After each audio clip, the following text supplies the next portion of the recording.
कृष्णा हरे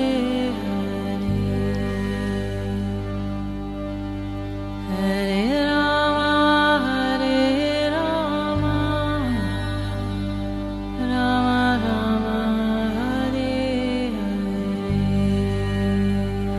नमस्कार, रेडियो मानव रचना 107.8 पर मैं हूँ सरिता आपके साथ और ये वक्त है प्रोग्राम आत्मदर्शन का, यानी कि जानने का कुछ अध्यात्म के विषय में। और इस प्रोग्राम में हमेशा की तरह हमारे साथ मौजूद हैं रागलेखा दासी जी, चरण आश्रित युगाचार्य श्री श्रीमद् भक्ति वेदांत नारायण गोस्वामी जी की शिष्या।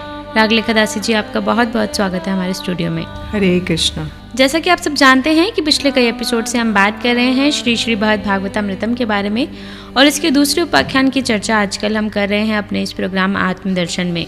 और इसके पिछले एपिसोड में हमने जाना कि किस तरह से इस गोप कुमार को एक प्रकाश पुंज के दर्शन हुए, लेकिन उससे वो संतुष्ट नहीं हुए। उन्हें समझ नहीं आया कि ये परमात्मा का कौन सा रूप है, और अब उन्होंने बैल पर किसी पुरुष को आते हुए देखा है। अब ये पुरुष कौन है, क्या इनसे मिलकर इन्हें इस साक्षात्कार हो जाएगा कि परमात्मा कौन है, उनके जगदीश्वर कौन है? ये सब हम जानेंगे इस कड़ी में रागलेखा दासी जी से।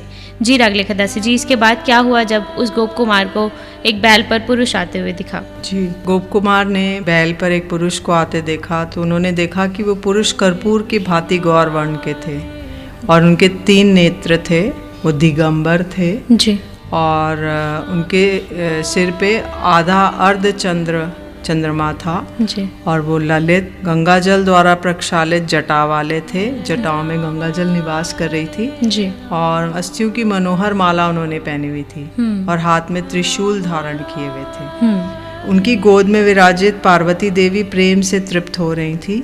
वे महादेव दिव्य से भी अति दिव्य छत्र चामर आदि द्वारा घिरकर अपने अनुरूप सेवकों द्वारा सेवित हो रहे थे।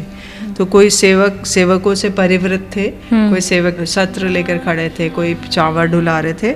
उन सेवकों की आकृति और अंग संचालन अत्यंत मनोहर था। जी। जैसे उनके सेवक थे गणेश जी, जिनका बड़ा पेट था और हाथी का माथा था। उनके पुत्र हैं गणेश और कार्तिकेय जी। तो ये सब साथ में ही आ रहे थे? साथ ही में आ रहे थे, परिकर हैं उनके। अच्छा, है ना? जी। तो और भी अन्य अन्य रुद्र हैं, एकादश रुद्र और अन्य अन्य उनके नंदी बैल पर सवार होकर आ रहे थे वो भी उनके परिकर हैं। तो उनके दर्शन कर उन्हें परम विस्मय और हर्ष हुआ और वे मनी मन चिंता करने लगे कि अपने परिवार के साथ मुक्ति पद के ऊपर विराजमान ये पुरुष कौन है, क्योंकि सिद्धलोक के ऊपर ये कैलाश है, यहाँ पे सदाशिव जी अपने परिवार के साथ रहते हैं। तो वो सोचने लगे कौन है जो मुक्ति पद के साथ ऊपर रह रहे हैं। उनका जगत से विलक्षण ऐश्वर्य था और वे मुक्त जनों में भी श्रेष्ठतम होकर सदाचार उल्लंघनकारी महाविष्यों के समान लक्षित हो रहे थे। तो सदाचार उल्लंघनकारी माने क्या? उन्होंने गौरी जी को अपने गोद में बैठाया हुआ था और वो मुंड माला पहने हुए थे, भस्म लगाए हुए थे, चिता की भस्म, और उनके गले में सर्प आदि विराजमान थे। तो इसलिए जो साधारण एक कोई इस तरह से आएंगे उन सबका लंघन कर रहे थे जो वो। और गौरीपति के दर्शन से गोप कुमार का चित्त परम आनंद से ग्रसित हो गया। उन्होंने सपरिवार उन गौरीपति को प्रणाम किया और उन्होंने भी मुझ पर कृपा सहित दृष्टिपात किया। तो सब सारे परिवार को इन्होंने प्रणाम किया गोप कुमार ने, और उन्होंने भी उनके प्रति कृपा दृष्टि की जी। उन्होंने हर्ष सहित उनके निकट गए और जो उनके नंदीश्वर थे उनके विषय में विशेष रूप से पूछा, क्योंकि सबसे पहले आगे आगे नंदीश्वरी दिखाई दिए जी। तो उन्होंने हास्यपूर्वक उन्हें रोका, उनसे कहा, हे गोपाल की उपासना में अनुरक्त गोप बालक, क्या तुम जगदीश्वर श्री शिव को नहीं जानते हो? तो उन्होंने पूछा कौन है ये जो आपके ऊपर सवार है? अच्छा, वो नहीं पहचान पाए थे। तो उन्होंने बोला, नंदीश्वर ने कहा कि हे गोप बालक, आप गोपाल की उपासना करते हो ना, क्योंकि वहाँ के वो लोग भी सर्वज्ञ हैं। तो वो साधारण नहीं है, वो बैल नहीं है, वो सब कुछ जानते सर्वज्ञ है जी। तो बोले ये भुक्ति और मुक्ति के दाता हैं और समस्त भक्तों की भक्ति का वर्धन करते हैं और समस्त मुक्तों के द्वारा भली भांति पूज्य और वैष्णवों के प्रिय हैं। वैष्णव नाम यथा शंभु, जो वैष्णव में अग्रगण्य है, जो सबसे फोरमोस्ट हैं, वो शिव जी हैं, क्योंकि वो परम विष्णु की सदैव उपासना करते रहते हैं जी। तो अपने अनुरूप लोक से श्री शिव अपने सखा कुबेर की भक्ति द्वारा वशीभूत होकर अपनी प्रिया पार्वती और थोड़े बहुत परिजनों के साथ कैलाश पर्वत की शोभावर्धन करने के लिए वहाँ जा रहे थे। सर्वज्ञ भगवान महादेव ने गोप कुमार के अभिप्राय को जानकर नंदीश्वर को आदेश दिया और नंदीश्वर के निर्मल उपदेश से उनके हृदय में अनायास ही अभेद तत्व स्वरित हुआ। गोप कुमार बोले, नंदीश्वर की समस्त बातों को सुनकर वे बड़े प्रसन्न हो गए और शिव कृष्ण की अभिन्नता हेतु उन महेश्वर से अपने अनुभव गोचर कोई विशेष कृपा पाने की इच्छा करने लगे। तब गोप कुमार समझ गए कि ये महेश्वर मेरे प्राणों के इष्ट देवता मदन गोपाल से अभिन्न हैं और यही समस्त भक्तों की भगवत भक्ति का वृद्धि करते हैं। तब उन्होंने आनंद पूर्वक शिव के गणों के बीच में प्रवेश किया और शिव भक्त भी उनका हर्षवर्धन करने लगे। इसके बाद उन्होंने शिव के वहाँ नंदी नामक बैल के मुख से विलक्षण वृतांत सुना। नंदी उनको कुछ सुना रहे हैं जी। नंदी कह रहे हैं कि ये भगवान शिव सर्वदा एक रूप ही हैं, मुक्ति पद के अधिष्ठाता परमेश्वर की भांति कभी साकार रूप में कभी निराकार रूप में प्रतीत नहीं होते हैं, अथवा एक रूप का अर्थ है इनकी मत्स्य कूर्मा आदि नाना मूर्तियां नहीं हैं। जैसे कि विष्णु जी मत्स्य अवतार, कूर्मा अवतार, नरसिंह अवतार ऐसे बनकर आते हैं, तो शिव जी ऐसा नहीं करते, उनका एक ही रूप है जी। और सचमुच इनमें निष्ठ प्रीति रखने वाले भक्तों को कभी भी इष्ट देव के दूसरी मूर्ति के दर्शन से उत्पन्न क्लेश भोग नहीं करना पड़ता। जैसे केशव धीता नरहरि रूपा, केशव धीता वामन रूपा, तो अगर जो वामन और नरसिंह और वराह और कूर्मा को मानते तो सोचेंगे अरे शायद कृष्ण कोई और है, ये तो अलग रूप है। तो कहते शिव जी का ऐसा नहीं होगा। महादेव के प्रतिनिष्ठ भक्तों को सर्वदा सुख संपत्ति की प्राप्ति में कोई बाधा नहीं रहती, क्योंकि उन्हें अपने इष्ट रूप से भिन्न अन्य किसी रूप में दर्शन की आकांक्षा नहीं रहती। अतएव ये अपने लोक में सर्वदा ही प्रकट भाव से विराजित रहते हैं। विष्णु आदि की भांति अंतर्हित होकर कभी भी कहीं जाते नहीं हैं। उनके एक निष्ठ भक्त उनके विशेष प्रीति पात्र हैं और वे भी उस सदाशिव लोक में सर्वदा निवास करते हुए परम सुख से उनका अवलोकन करते हैं। इसके द्वारा स्वर्ग और महरलोक के अधिष्ठाता श्री विष्णु और यज्ञेश्वर आदि से शिव की विशेषता प्रदर्शित होती है। तो गोप कुमार ने देखा था स्वर्ग में तो वामन देव जी कभी कहीं चले जाते थे तो उनका दर्शन नहीं होता था, और महरलोक में भी जो यज्ञेश्वर थे वो भी जब यज्ञ होता था आते थे, नहीं तो नहीं रहते थे। तो यहाँ दिखा रहे नहीं, शिव जी सदैव रहते हैं जी, सर्वदा इसमें यहाँ पे विराजमान रहते हैं। ये स्वयं ही सर्वदा नित्य गीत भगवान के नाम संकीर्तन आदि द्वारा कौतुक विस्तार किया करते हैं। तो कभी वो नृत्य करते, कभी गीत करते, कभी वाद्य बजाते हैं और भक्तों को अपने अभिन्न स्वरूप श्री कृष्ण की भक्ति के प्रति लोभ की शिक्षा देकर सुखी करते हैं।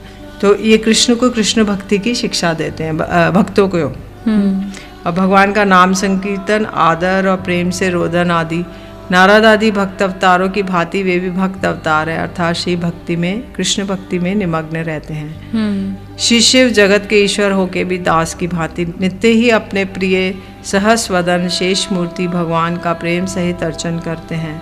तो जो शेष जी हैं वो उनके गुरु हैं, तो शेष जी को सदैव अपने गले में लिपटा के रखते हैं और कानों में जो वो उनको हरि कथा सुनाते रहते हैं, कृष्ण कथा। तो इसलिए वो उनकी वही उनका वो अर्चन करते रहते हैं श्री शिव जी हमेशा। जो शेष जी हैं जिनके बहुत सारे मुख हैं, सहस्र वदन, उनका वो अर्चन करते रहते हैं जी जी। इस प्रकार वो शिवलोक के सबकी तुलना में अधिक विशेष महात्म्य को जानकर गोप कुमार परम आनंदित हुए, किंतु तथापि उनके हृदय में अपूर्णता का ही बोध होती। श्री मदन गोपाल के चरण कमलों से संबंधित लीला आदि का अनुभव न कर पाने के कारण ही उनका मन अतृप्त जैसे लक्षित होता था। यद्यपि गोप कुमार प्रथमतः मन के इस प्रकार अतृप्त रहने का कारण तनिक भी नहीं समझ सके, तथापि विचार करते ही श्रीमद् गुरुदेव की कृपा से प्राप्त मंत्र की सेवा के प्रभाव से तत्क्षणात सब कुछ समझ गए। फिर उन्होंने अपने मन को समझाया, किंतु पहले की भांति मन अप्रसन्न ही रहा। तब उन्होंने विचार किया, हे मन, यद्यपि इन महादेव के रूप में मदन गोपाल की लीला आदि का माधुरी का अनुभव नहीं कर पा रहे हो, तथापि इन महादेव की कृपा से तुम्हें दीर्घकालीन की वांछा शीघ्र ही पूर्ण होगी, इसमें कोई भी संदेह नहीं। तो उन्होंने सोचा कि ये जो शिव जी हैं मदन गोपाल जैसे तो नहीं हैं, किंतु अगर मैं इनकी सेवा करूँगा तो मुझे मदन गोपाल की कृपा मिल जाएगी जी। तो किसी कारणवश शिव ने मुक्ति पद में कुछ क्षण के लिए विश्राम किया। तब मैंने भी उनके निकट खड़े होकर प्रबोध वाक्यों द्वारा मन को संतुष्ट किया। तो जब मुक्ति धाम में शिव जी जा रहे थे, मुक्ति धाम से अब कैलाश की ओर, तो वहाँ कुछ पल के लिए उन्होंने विश्राम किया। तभी ये गोप कुमार उनके निकट गए जी। गोप कुमार ने कहा, हे भगवान, उसी समय दूर से किसी महात्माओं की अत्यंत मधुर संगीत ध्वनि सुनाई दी। उस संगीत ध्वनि को सुनकर महेश्वर परमानंद के सागर में निमग्न हो गए और महाप्रेम विकार में उन्मत्त होकर स्वयं ही नृत्य करने लगे।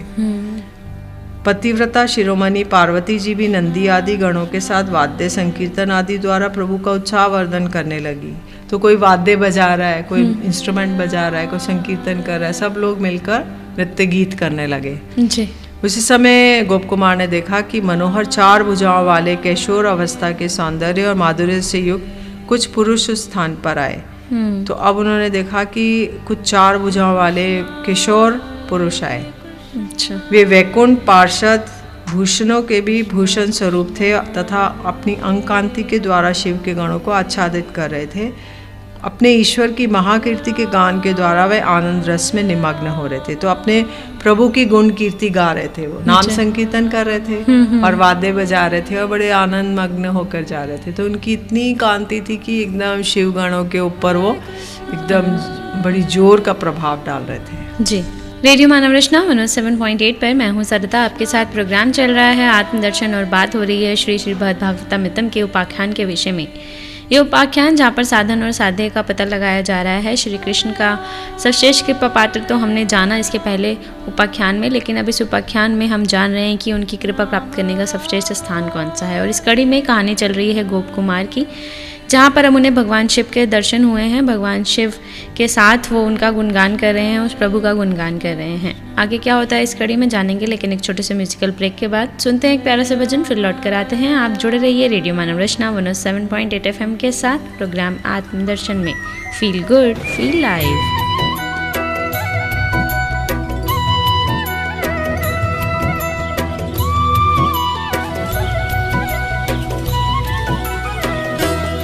राधे झूलन पधारो झुक आए बदरा।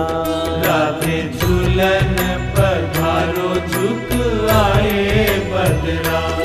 राधे झूलन पधारो झुक आए बदरा। राधे झूलन पधारो झुक आए बदरा। झुक आए बदरा गिर आए बदरा। झुक आए बदरा गिर आए बदरा। राधे झूलन पधारो झुक आए बदरा। राधे झूलन पधारो झुक आए बदरा।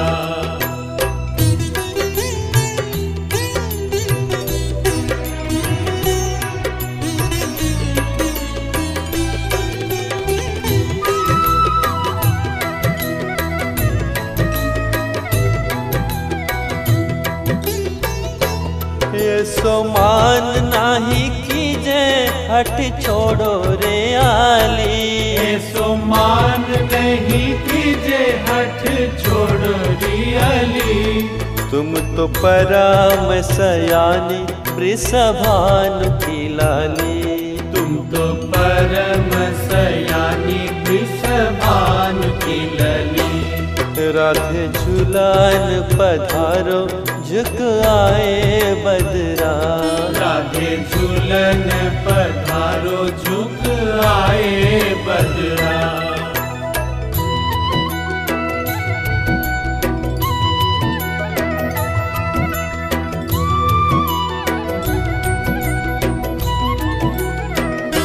साजो सोल्हा श्रृंगारा डारो नैनन कजरा।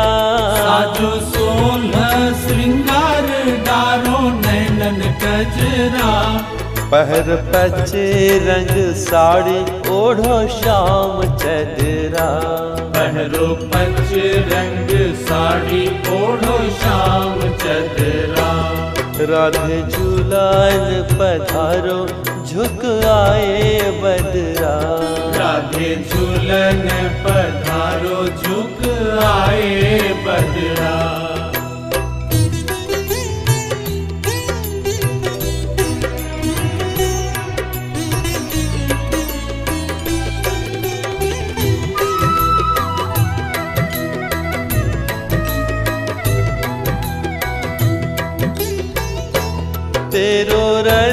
प्रीतम मग जोहत खड़ो, तेरो रसिक प्रीतम मग जोहत खड़ो।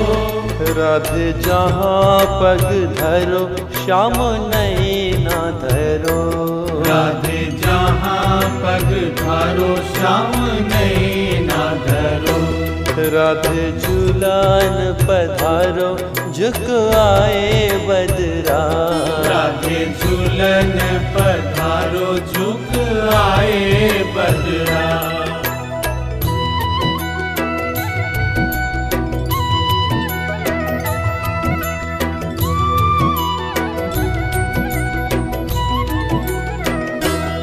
डारी रेशम डोरी जापे झूले राधा गोरी, डारी रेशम डोरी जापे झूले राधा गोरी। जाकी बैया गोरी गोरी पहरे हाथन गजरा, जाकी बैया गोरी गोरी पहरे हाथन गजरा। राधे झूलन पधारो झुक आए बदरा, राधे झूलन पधारो झुक आए बदरा। झुक आए बदरा घिर आए बदरा, झुक आए बदरा गिर आए बदरा। राधे झूलन पधारो झुक आए बदरा, राधे झूलन पधारो झुक आए बदरा। राधे झूलन पधारो झुकी आए बदरा, राधे झूलन पधारो झुक आए बदरा। राधे झूलन पधारो झुक आए बदरा, राधे झूलन पधारो झुक आए बदरा। Hare Krishna,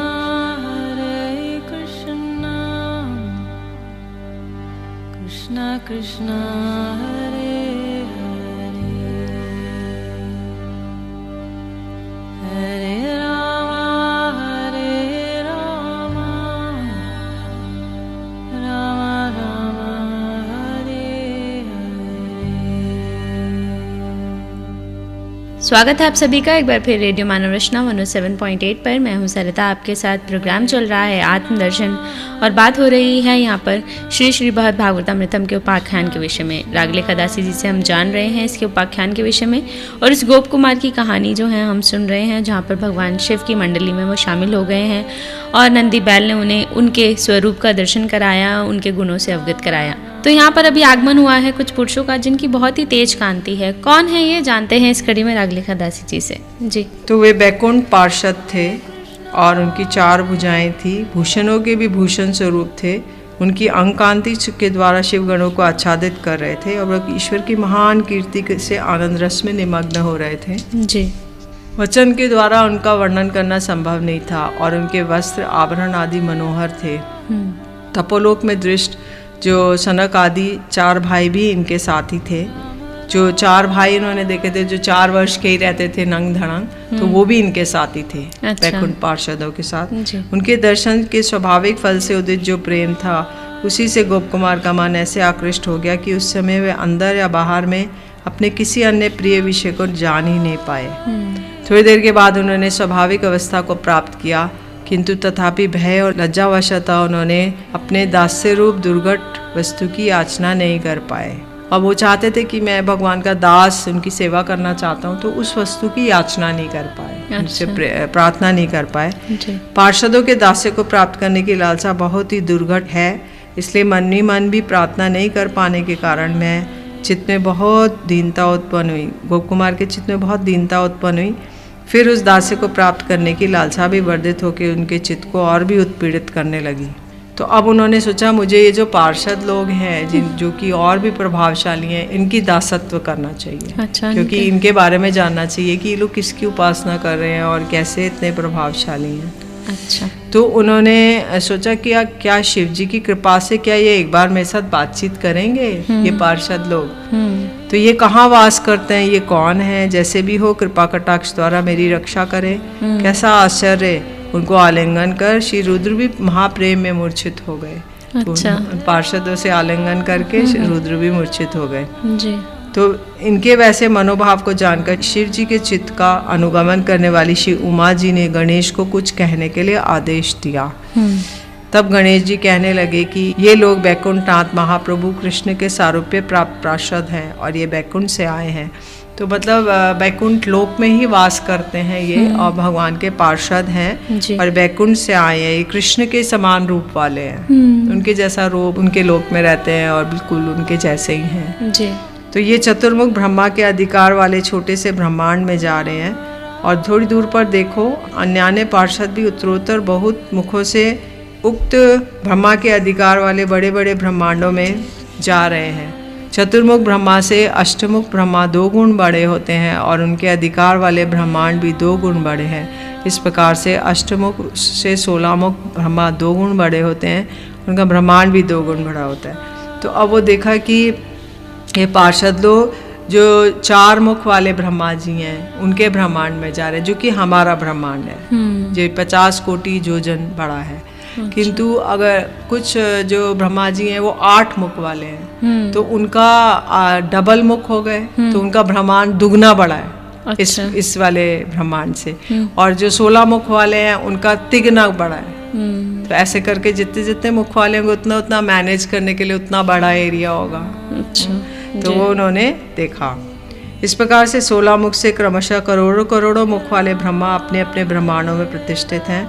जो ब्रह्मांड जितना विराट है उसके अनुसार ही वस्त्र अलंकार और वैभव प्रकाश करते हुए वहाँ वहाँ जा रहे हैं। श्री गणेश ने उनसे कहा, हे महाभाग, ये देखो, ये 16 मुख, 32 मुख, 64 मुख, 128 मुख से आरंभ कर करोड़ों करोड़ों मुख वाले ब्रह्मा अपने अपने ब्रह्मांडों में प्रतिष्ठित हैं। ब्रह्माओं की भांति उनके अधिकार वाले ब्रह्मांड भी करोड़ों करोड़ों थे और ब्रह्मा अनंत है और अधिकृत समस्त ब्रह्मांड भी अनंत और असीम है। तो जैसे जैसे ब्रह्मांड हैं वैसे वैसा ब्रह्मा जी हैं, क्योंकि ब्रह्मांड के अंदर सृष्टिकर्ता जो ब्रह्मा जी हैं, तो ब्रह्मा जी भी उतने उतने बड़े और उतने उतने वो हो जाएंगे सिरों वाले। अच्छा। श्री गणेश ने आगे कहा गोप कुमार को कि जो व्यक्ति मृत्यु के समय बैकुंठनाथ का नाम आभास रूप में जीवा पर उच्चारण करते हैं अथवा कानों द्वारा सुनते हैं, उन समस्त भक्तों को भक्ति विघ्नादि रूप भय से रक्षा करने के बहाने विशुद्ध भक्ति का विस्तार करने के लिए भक्ति के एकांतिक प्रिय ये बैकुंठ पार्षदगण इच्छा अनुसार सर्वत्र विचरण करते हैं।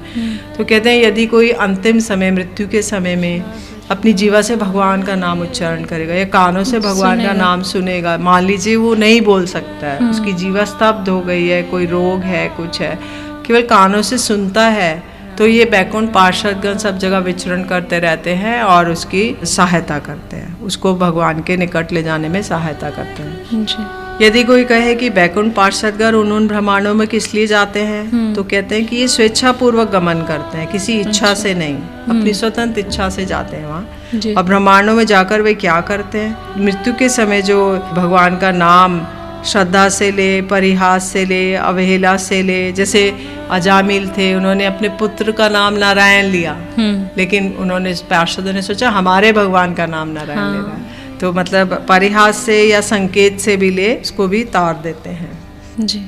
नैष्ठिक ब्रह्मचारियों में उत्पन्न और भक्त अवतार सनक आदि 4 कुमार भी लोकहित के लिए बैकुंठ पार्षदों की भांति सर्वत्र विचरण करते हैं। ये लोग लोकहित चाहते हैं, जितने भी संसार में लोग हैं विचरण कर रहे हैं, श्रद्धावान है, भगवान की भक्ति में कुछ लगना चाहते हैं, तो उनके कल्याण के लिए ये लोग भी विचरण करते रहते हैं जी। तपोलोक में श्रीमन नारायण के आदर्शन से अनाथ की भांति दिखने वाले अन्यान्य ब्रह्मचारियों के पालन के लिए भगवान की कथा का वितरण करने के लिए ये तपोलोक में भी वास करते हैं। जो ये सनक सनातन है ये तपोलोक में वास करते हैं जी। यदि प्रश्न हो कि इनको बैकुंठ पार्षदों का संग किस प्रकार प्राप्त हुआ, तो इसके लिए कह रहे हैं कि अभी ये 4 कुमार बैकुंठ से आ रहे हैं, जहाँ इन्होंने सर्वाकर्षक बैकुंठनाथ के साक्षात दर्शन किए हैं।